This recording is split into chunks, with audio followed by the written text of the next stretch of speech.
आंब्याला येणाऱ्या एकूण फुलांपैकी फक्त 0.4 ते 0.5% फळे जरी काढणीला मिळाली तरी हे चांगलं उत्पादन मिळालं असं समजलं जातं. त्यापेक्षा जास्त गळ झाल्यास मात्र अंतिम उत्पादनाला फटका बसू शकतो. आंबा बागेत जर फळगळ होत असेल तर फळगळीची नेमकी कारणं कोणती आहेत ते आधी समजून घेतलं पाहिजे.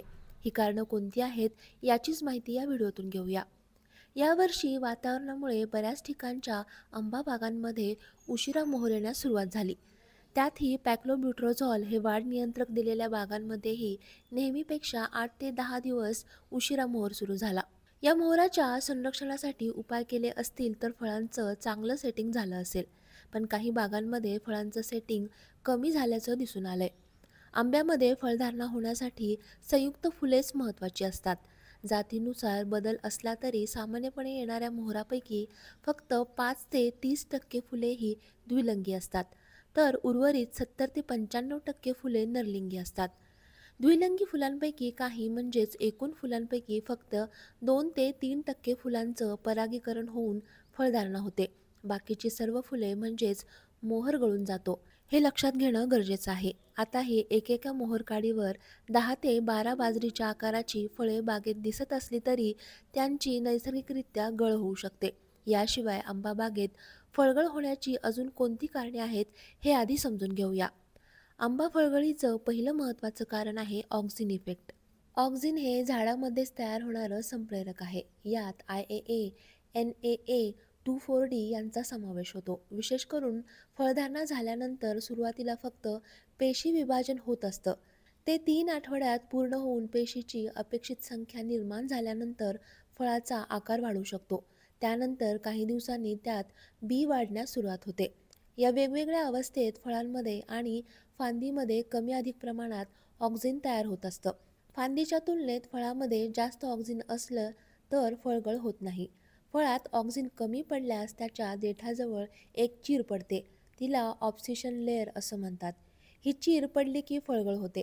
फळावर पडलेला सूर्यप्रकाश, तापमानात झालेली वाढ किंवा फळावर आलेला भुरी, तुडतुड्यांचा प्रादुर्भाव अशा कोणत्याही कारणामुळे फळातील ऑक्झिन नाश पावतं. म्हणजेच त्याचं प्रमाण कमी होऊन ती ऑब्सिशन लेयर तयार होते. फळगळ होण्याचं दुसरं महत्त्वाचं कारण आहे आंबा जातीनुसार होणारी फळगळ. आंब्याच्या ज्या जातींमध्ये देठ मजबूत होतं त्या जातीमध्ये कमी फळगळ होते. यामध्ये दशेरी जातीच्या आंब्याचा समावेश होतो. पण देठ कमकुवत असलेल्या जातीमध्ये म्हणजेच लंगडा जातीमध्ये फळगळीचं प्रमाण हे जास्त असतं. फळगळीच्या कारणामध्ये तिसरं महत्त्वाचं कारण आहे खराब हवामान. दिवस आणि रात्रीच्या तापमानात, वातावरणातील आर्द्रतेमध्ये चढ उतार झाल्यास आंबा फळांची गळ जास्त प्रमाणात होते. वादळी वातावरण, मोसमी पाऊस आणि धुके यामुळे कीड रोगाचं प्रमाण वाढूनही फळगळीचं प्रमाण वाढतं. फळे लहान असतानाच फेब्रुवारी-मार्चमध्ये तापमान एकदम 35 अंशाच्या वर गेल्यास लहान फळांमधील ऑक्झिन नाश पावतं आणि फळांची गळ होते. विविध रस शोषक किडींमुळे आणि रोगांमुळेही आंब्याची फळगळ होते. फळगळीचे हे चौथं कारण आहे. आंब्याच्या फूल आणि फळधारणेच्या अवस्थेमध्ये तुडतुडे, फुलकिडे आणि इतर रसशोषक किडींचा प्रादुर्भाव झाल्यानं फळगळ वाढू शकते. तुडतुड्यांच्या शरीरातून स्रवणाऱ्या मधासारख्या चिकट द्रावाचे डाग पाने आणि फळांवर पडूनही ती गळून पडतात. आंब्यावर होणाऱ्या विविध रोगांपैकी महत्त्वाचा रोग म्हणजे भुरी.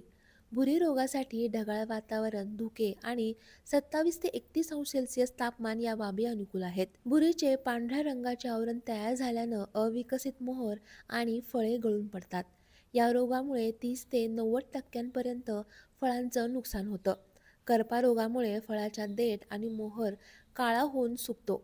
या रोगामुळे लहान फळांची गळ मोठ्या प्रमाणात होते. फळगळीचं पाचवं महत्त्वाचं कारण आहे पोषण कमतरतेमुळे होणारी गळ. शिफारशीप्रमाणे खतांचं योग्य प्रमाणात आणि योग्य अवस्थेत व्यवस्थापन केलं नसल्यास पोषण अपुरं पडतं आणि त्यामुळे फळांची गळ होते. परिणामी फळगळ वाढते. ही आहेत आंबा बागेतील फळगळीची महत्त्वाची 5 कारणे. यापैकी कोणत्या कारणामुळे फळगळ होते हे लक्षात घेऊन उपाययोजना करणं गरजेचं आहे. हे उपाय कोणते आहेत याची माहिती घेऊया पुढील व्हिडिओमध्ये. तोपर्यंत ॲग्रोवनला लाईक, शेअर आणि सबस्क्राईब करायला विसरू नका.